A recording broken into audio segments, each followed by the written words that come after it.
this idea of escapism, this idea that a kafir, a disbeliever, an unbeliever, is not just somebody who rejects Islam, who rejects iman, who rejects the belief in a higher power. It's not just somebody who rejects. It's somebody who knows it's true and then they reject it. One of the dangerous things is Allah earlier on in the surah, He addresses the believers. How dangerous is it for somebody to be reminded of Allah's signs and then to turn away? You turn away from Allah's reminder, slowly but surely, you reach a point, this is the point that He is talking about. You reach a point where the reminder stops benefiting you. Your heart has become hard. It's rusty. It's like a rock. Nothing can penetrate. You are spiritually numb, spiritually empty. This is the situation that a believer can reach, and this is the dangerous situation Allah is describing at the end of this surah. And then Allah subhanahu wa ta'ala describes a group of people. And this group of people, you and me might be amongst them. These are the people who were deceived in this life. They got attached to their wealth. They got attached to their power. They got attached to their knowledge. They got attached to what the majority of people were doing. And because of that, they compromised their worship of Allah. They compromised their loyalty to Allah. They compromised on their values. Due to this, Allah subhanahu wa ta'ala describes these people. What happens if you don't listen to what He's telling you in this surah? What happens if you get consumed by this world and all of its shiny objects? Allah says, قُلْ هَلْ نُنَبِّئُكُمْ بِالْأَخْسَرِينَ أَعْمَالًا. Shall I tell you who are the biggest losers? The biggest losers. الَّذِينَ ضَلَّ سَعْيُهُمْ فِي الْحَيَاةِ الدُّنْيَا. Those people, all the while in this world, they thought they were doing good. They thought they were going to be fine on the Day of Judgment. They thought that their worship, they thought that the assistance of their family, they thought that their work, they imagined it was all for the sake of Allah, but they lied to themselves. And they will only find out this on the Day of Judgment. وَهُمْ يَحْسَبُونَ أَنَّهُمْ يُحْسِنُونَ صُنْعًا. They were deceived.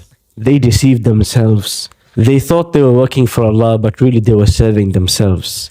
They thought they were earning for the sake of Allah, but really they were obsessed with their money. They thought that they were being obedient to Allah, but really they just could not speak truth to power. These are the people, the very antithesis of this surah. May Allah never make you and I from amongst them. The people who thought they were fine, they thought they were safe, but they are not safe. These are the people, they pretended to believe, but really deep down, they had no shred of belief in Allah or in His meeting. Otherwise, their lives would have been very different. فَحَبِطَتْ أَعْمَالُهُمْ اللَّهُمَّ لَا تَجْعَلْنَا. Allah takes all of their deeds and He makes them zero in one go. These are the biggest losers. حَبِطَتْ أَعْمَالُهُمْ وَهُمْ لَا يَشْعُرُونَ. Their deeds, their good deeds became zero. They didn't even realize. They don't even need to be accounted for on the Day of Judgment. They don't need a scale. They don't need a weighing. They don't need to be asked because they are zero. They are the biggest losers. And then when we realize this is the consequence of being deceived in this world. This is the ultimate consequence. If we become cheated by these four things, we will become the biggest of losers. But there is an opposite outcome. For those who stood their ground, for those who came to Fajr, for those who were sincere, for those who gave up their time for the sake of Allah, for those who, despite all the obstacles, despite the majority opinion, despite the wealth, despite the power, they stayed true to Allah. There is another outcome for them. إِنَّ الَّذِينَ آمَنُوا وَعَمِلُوا الصَّالِحَاتِ.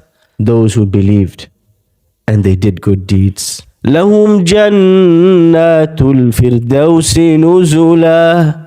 This is one of the only times in the Quran Allah doesn't say you will have paradise. He says you will have the highest rank in Jannah, Jannatul Firdaus, where you will be relaxing with the Prophet sallallahu alaihi wasallam, and with Ibrahim and Musa and Isa, and Sulaiman and Harun, and Dawood and Idris, and Dhul Kifl, and you'll be relaxing with the Salihin, the righteous, and the martyrs. And what great company to have. If you can just overcome just a few years of deception, of lies, of this world, of these tests, of these trials, just a little bit, you're nearly at the end. This life passes quick.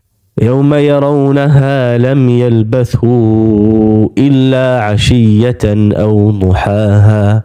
On that day you will say, it passed by in a flash. This world, this life is so short. We should never get consumed by it. Just a little bit longer. Hang on. We're nearly at the finish line. Once you get over the finish line, Allah has in store for you what is greater and more beautiful than you can ever imagine. Allah ends this surah by asking the Prophet Muhammad sallallahu alayhi wasallam to say two things. Tell them, O Muhammad sallallahu alayhi wasallam, I am just a man. I'm a man like any of you, but the difference is that I receive revelation from Allah. The Prophet sallallahu alayhi wasallam is reported to have said, Hamilul Quran, the person who holds the Quran in their heart. Kada an yakuna nabiyya. He is almost like a prophet. Illa annahu lam yuha ilay, except that they don't receive revelation, but it's there with them. Look at the honor of somebody who has memorized, understood, and acts on the Quran. Allah ends the surah with this point. Qul, O Muhammad sallallahu alaihi wasallam, tell them, لو كان البحر مدادا لكلمات ربي لنفد البحر.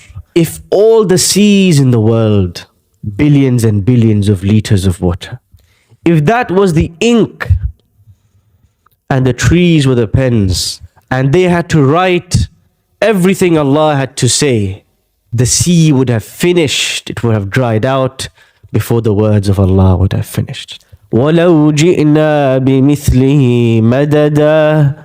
And even if we were to give them more and more, the words of Allah are invaluable. In this world where everyone is trying to advertise to you, every billboard is trying to sell to you, every snake-oil salesman is trying to deceive you, to cheat you, to buy something you don't need, the only thing, the only signal in this noise, the only peace in this storm is kalimatullah, the words of Allah. If you hold on to this, nobody can ever take you away from Him. Nothing will consume you in this world. Nothing will take you away from Al-Firdaus. But you need to hold on to these words more than you hold on to any words that you have ever heard of. Allah ends the surah by saying, by giving hope to all of us. After we have seen, after we have pained, we have seen the suffering of the man of two gardens. We have seen the lesson that was learned by Musa. We have seen Dhul Qarnayn walk across the earth. All of this we have seen. Allah subhanahu wa ta'ala then gives us hope. He says, فَمَنْ كَانَ يَرْجُو لِقَاءَ رَبِّهِ فَلْيَعْمَلْ. If you would like to one day meet Allah, then make sure you do the right deeds in this world. فَلْيَعْمَلْ عَمَلًا صَالِحًا. Make sure you fill your life with those deeds. وَلَا يُشْرِكْ بِعِبَادَةِ رَبِّهِ أَحَدًا. And don't make anything equal to Allah. Don't make your wealth equal to Allah. Don't make your hobbies equal to Allah. Don't make your spouse equal to Allah. Your teachers, your boss, your partners. Don't make your interests, don't make the popular opinion, don't make power, status. Nothing should be equal to Allah in importance in your heart. That is the secret to meeting Allah. If you want to meet Allah, Allah has to be the most important element in your life. And if you want to be saved from the fitna of the Dajjal, make sure you don't get deceived by this short life.